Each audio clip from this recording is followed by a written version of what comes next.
Hello, मैं मानसी हूं आपके साथ। एबीपी लाइव पॉडकास्ट की पेशकश वोटकास्ट में हाजिर है आज का पॉलिटिकल रिकैप। ये खास शो इन दिनों छाई रही तमाम खबरों में से आपको इंपॉर्टेंट पॉलिटिकल अपडेट्स देने के लिए लाया गया है।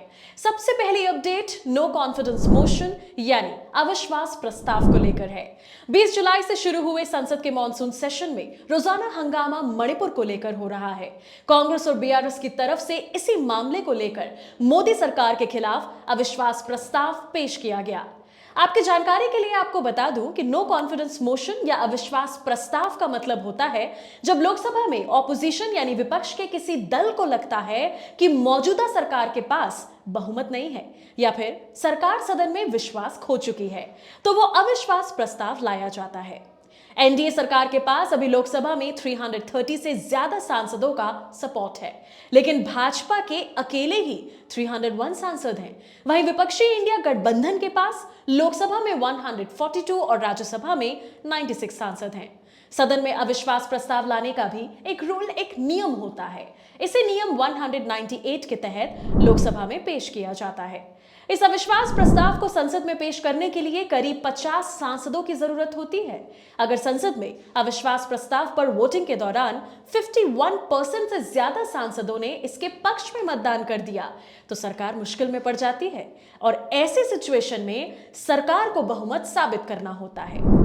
दूसरी इंपॉर्टेंट अपडेट जो इन दिनों काफी पॉपुलर है, राज्यसभा के रूल 267 और 176। सरकार बार बार कह रही है कि वो मणिपुर पर बहस के लिए पूरी तरह तैयार है, लेकिन मामला बहस के नियम पर फंसा है। ऑपोजिशन की मांग है कि नियम 267 के तहत चर्चा हो, जिसके बाद वोटिंग का प्रोविजन है। सरकार नियम 176 के तहत बहस चाहती है, जिसके बाद वोटिंग नहीं होती। रूल 176 में किसी मुद्दे पे बहस 2.5 घंटे होती है, लेकिन रूल 267 के तहत डिटेल में बहस होती है।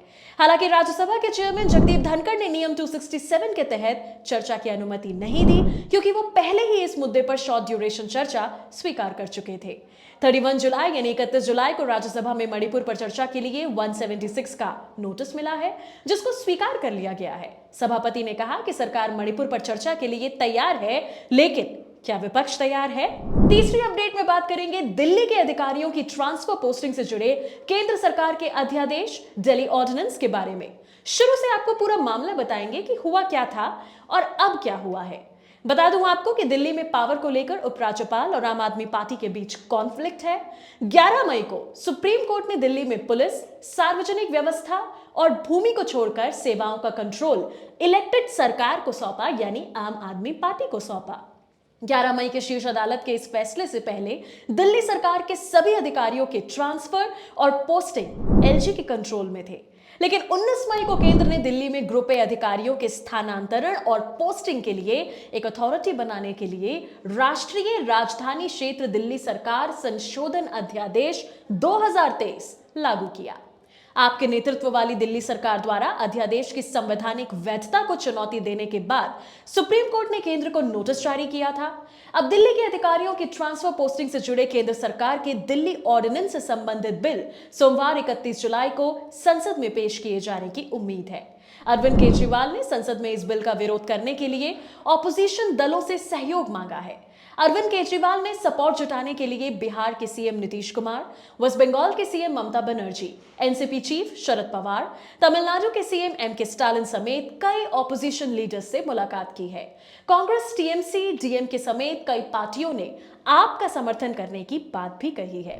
और आज की आखिरी अपडेट में बात एनडीए और इंडिया के अलावा तीसरे मोर्चे को लेकर हो रही चर्चा की।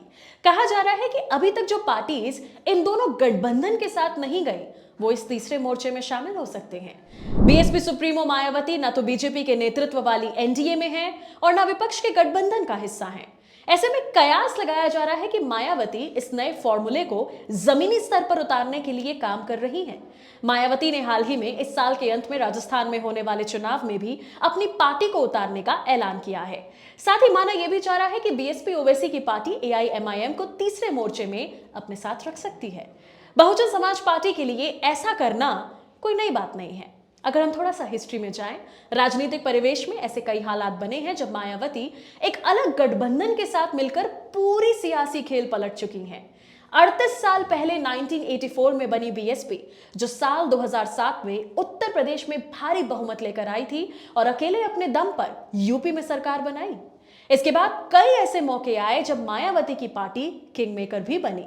उत्तर प्रदेश में जब राम जन्मभूमि विवाद हुआ, जिसके बाद बीजेपी को राज्य की सत्ता गंवानी पड़ी थी, उस समय यह बीएसपी ही थी जो 1993 विधानसभा चुनाव में समाजवादी पार्टी के साथ गठबंधन करके बीजेपी को उत्तर प्रदेश से उखाड़ कर रख दिया था। उत्तर प्रदेश में हुए 1993 के विधानसभा चुनाव में बीएसपी को 55 सीटों का फायदा हुआ और बीएसपी 67 सीट्स पर जीतकर सामने आई थी। आज वोटकास्ट के पॉलिटिकल रिकैप में इतना ही। जल्द मिलेंगे आपसे पॉलिटिक्स से जुड़ी नई अपडेट्स लेकर, सिर्फ एबीपी लाइव पॉडकास्ट पर।